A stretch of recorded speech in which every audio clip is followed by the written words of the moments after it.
உன்னை சரியாக புரிந்து கொள்ளாதவர்களிடம் வார்த்தைகளால் விளக்கம் கொடுத்து வாதாடுவதை விட நீ மௌனமாகவே கடந்து செல்லலாம்.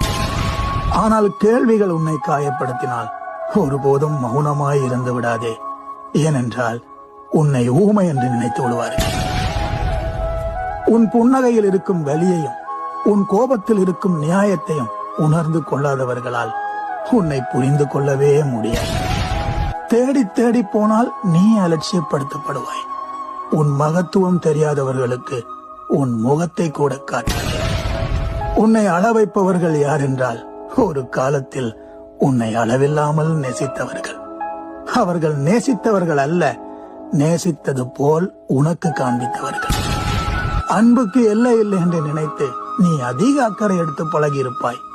ஆனால் இதற்கு மேல் உனக்கு உரிமை இல்லை என்பதை அவர்கள் பல சந்தர்ப்ப சூழ்நிலைகளில்